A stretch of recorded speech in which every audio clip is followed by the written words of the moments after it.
নমস্কার বন্ধুরা, স্বাগত জানাই আমার চ্যানেলে। আর নতুন আরেকটা রেসিপি নিয়ে আমি চলে এসেছি। আজকের রেসিপি হচ্ছে শেজওয়ান ফ্রাইড রাইস। তাহলে দেখুন কি করে আমরা বানাচ্ছি এই রেসিপিটা।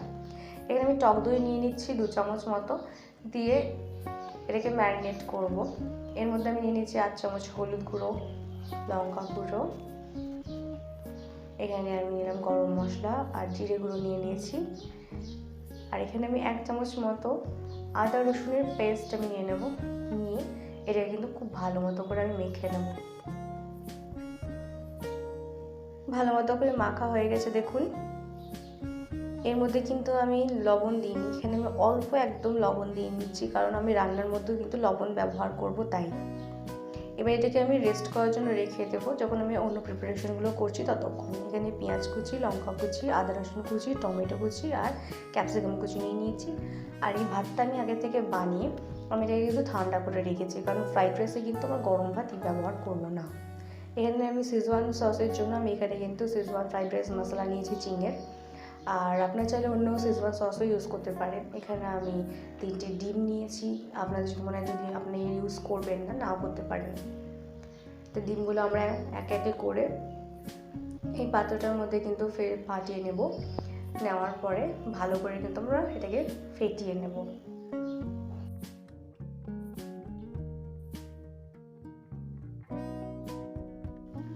এবার আমি এর মধ্যে কিন্তু লবণ দিয়ে নিচ্ছি,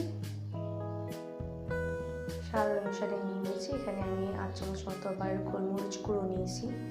নিয়ে ডিমটাকে সুন্দর করে ফেটিয়ে নেব।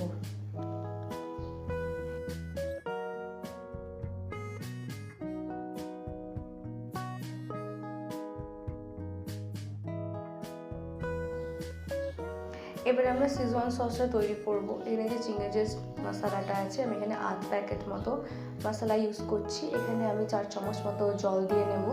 আমি ঠান্ডা জল ব্যবহার করেছি যাতে লাম্পস না তৈরি হয়। এবারে আমি এটাকে ভালো মতো করে মিক্স করে নেব। দেখতে লাগবে যাতে কোনো রকম যাতে দানা বেঁধে না থাকে। এবারে আমরা কড়াইয়ের মধ্যে তেল দিয়ে নেব। আমি এখানে তেল দিয়ে নিচ্ছি 4 চামচ মতো। দিয়ে এবার আমি চিকেনগুলোকে ছেড়ে দেখবো। দেখছি তেলটা বেশ ভালো গরম হয়ে গেছে। এবার আমি চিকেনগুলোকে এর মধ্যে ছেড়ে ভালো মতো করে আমি ফ্রাই করে নেব। তো গোল্ডেন ব্রাউন হয়ে গেলে কিন্তু বুঝে নিতে লাগবে যে আমাদের চিকেনটা ফ্রাই হয়ে গেছে। এবার আমি এগুলোকে একটা পাত্রে তুলে রাখবো। আর আমি কিন্তু ডিমটাকে ফ্রাই করার জন্য এই সেম তেলই ইউজ করব, যাতে চিকেনের ফ্লেভারটা এর মধ্যে ভালো মতো আসে।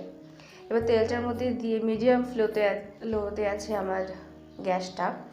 এবার আমি এটা ওই কাঁটা চামচটা দিয়ে ভালো মতো করে ঘেঁটে নেব। এতে কিন্তু ডিমের যে ভুর্জিটা এটা খুব সুন্দর হবে, বড় বড় দানা বাঁধবে না, সুন্দর একটা সাইজ হবে, ছোট ছোট। এবার এটাকে ভালো মতো করে আমি খুন্তি দিয়ে নাড়িয়ে নিচ্ছি, যতক্ষণ না একদম মানে ঝুড়ি ঝুড়ি হয়ে আসছে। দেখুন এখানে কিন্তু আর কড়াইতে লেগে নেই, এটা কিন্তু ভালো মতো ফ্রাই হয়ে গেছে। এর থেকে বেশি আমি আর ভাজবো না। এটাকে আমি একটা পাত্রে তুলে এখন সাইডে রেখে দেবো।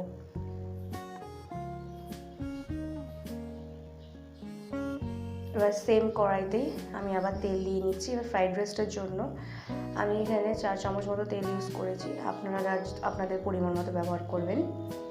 এবার আমি আদা কুচি, রসুন কুচি, এবার আমার যত সবজিগুলো ছিল সবগুলো আমি এখানে একসাথেই দিয়ে নিয়েছি। দিয়ে ভালো মতো করে এবার নেড়ে নেব।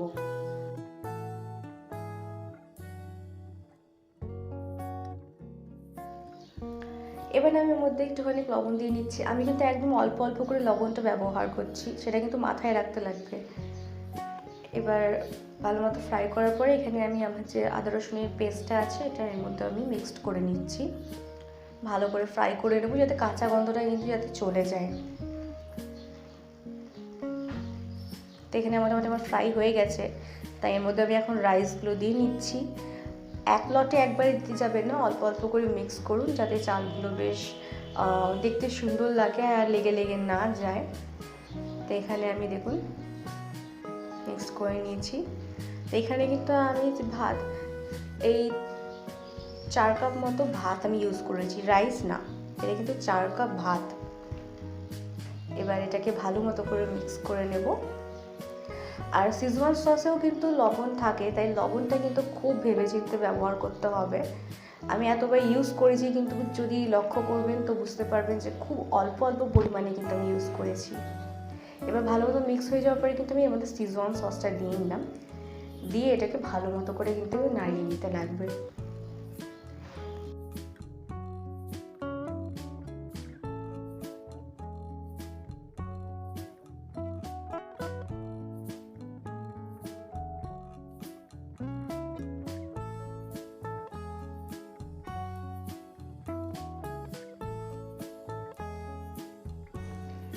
দেখুন এখানে আমার কিন্তু ভালো মতো করে মিক্স করা হয়ে গেছে। এবার আমি এর মধ্যে আমার চিকেনগুলো নিয়ে নিচ্ছি, আর তার মধ্যে আমি ডিমটাও দিয়ে নেব।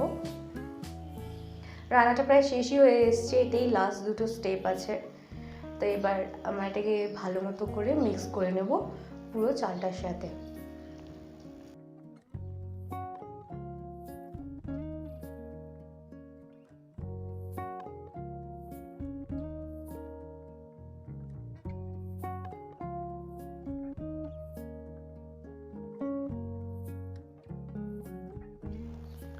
দেখুন ভালো মতো করে আমি মিক্স করে নিয়েছি ডিম দিয়ে আর চিকেনটা দিয়ে। রান্না আমার প্রায় শেষ। নামানোর আগে আমি কিন্তু একটুখানি গোলমরিচের গুঁড়ো দিয়ে নিলাম, 1 চুটকি মতো দিয়ে নিয়ে আমি এটাকে আবার একটু ভালো মতো মিক্স করে নেব। তো বাস, আমি কিন্তু ফ্লেমটা কিন্তু বন্ধ করে নিয়েছি, এটা কিন্তু নামানোর আগে দিতে হবে, নাহলে কিন্তু গোলমরিচের যে সেন্টটা আছে ওটা কিন্তু চলে যাবে। তো এখানে আমাদের ভালো করে মিক্স করে নিচ্ছি। তো আমার প্রিপারেশন শেষ, আমার রান্নাটা কমপ্লিট। তো আমি এবার এটাকে কিন্তু একটা জায়গায় পরিবেশন করে নেব।